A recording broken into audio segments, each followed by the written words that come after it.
Hi there. Okay, we're at part 2 of our digestive series, and welcome. If you haven't subscribed, please do and like this video. All right, so we're gonna just launch in.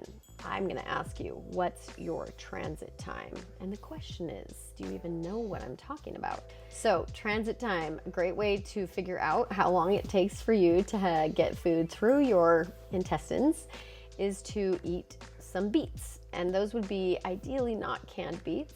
My family, we get beets that are, uncooked, and we bake them or we steam them.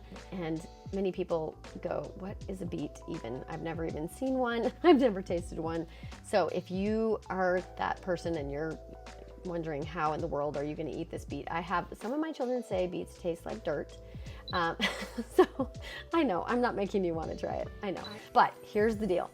Beets are very red and they are easy to see in the toilet when they come out. So this is a great reason to eat them so that you can find out your transit time, which means how long is it taking my food to actually get digested and get into the toilet.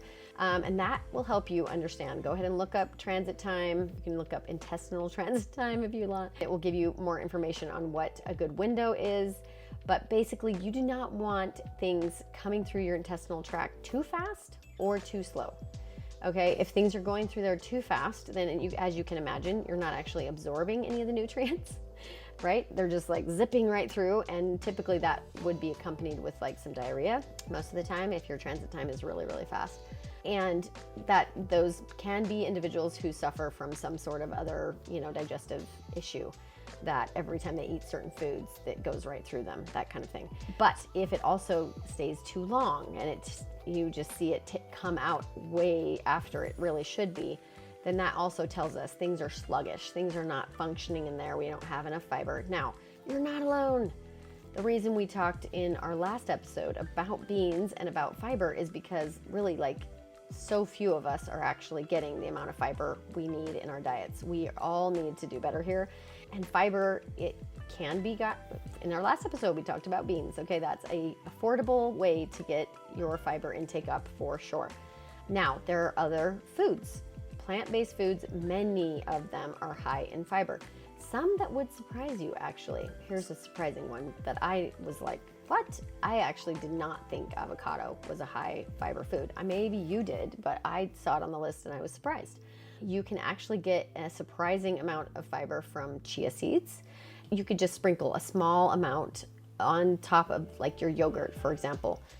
But you can also soak those, and I really like making different things with the soaked ones. For example, my family, as a treat, we will often make a chia pudding, okay? And we don't eat regular pudding, but chia pudding is an exception because it is actually amazing to help move things through the bowel.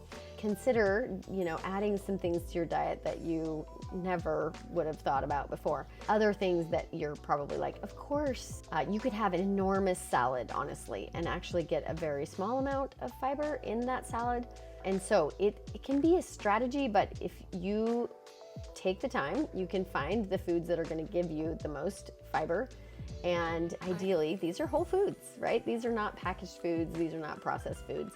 I'm not telling you to look at the back of your processed foods and figure out what has the highest fiber content. I'm hoping that what you're going to go and do is actually get nutrient-rich foods that are high in fiber, include those in your diet, and feel better, because it is very, very important that we have more fiber. This is the deal. We are people now that have so many different diseases, right?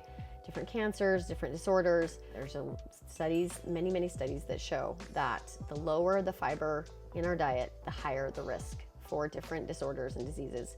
We know also that there are different signals coming from the gut and the intestines that actually tell us that we need to be panicked, and different emotions.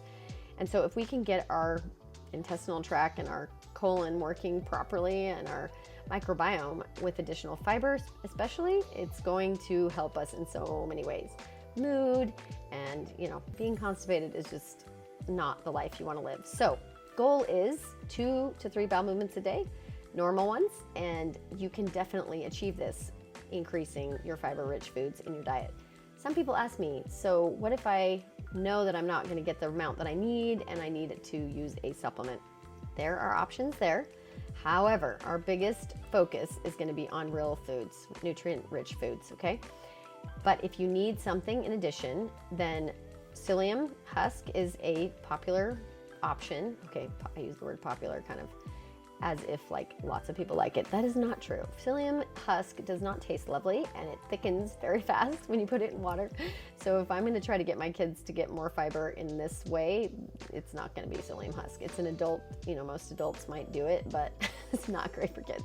So if you're trying to use something that's a little more palatable, one of the ones in our house that we love is the doTERRA fiber because it actually tastes amazing. It has a prebiotic in there.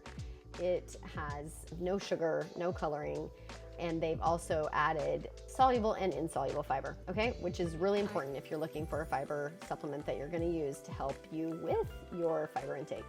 So what I would recommend is if you're gonna use the doTERRA fiber, which I will put information below in this video so that you can get a hold of that, then you can try it with warm water actually. I find it's a very soothing drink to take you know, as if you're having a little cup of tea, warm the water and then put a scoop of the doTERRA fiber in there.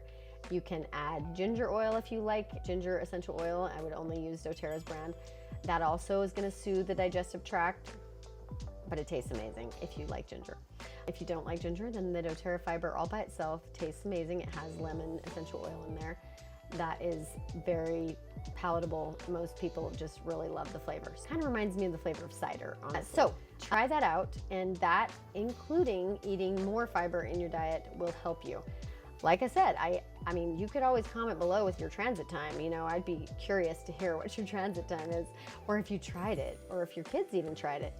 I have a family of boys, and I will tell you right now, they find it pretty fun to figure out their transit time and check out the toilet and see what color it is, you know, and say, Mom, it's been this many hours. So comment below with that transit time. That'll be a fun little comment. And look out for our next episode on the digestive series here soon. Take care.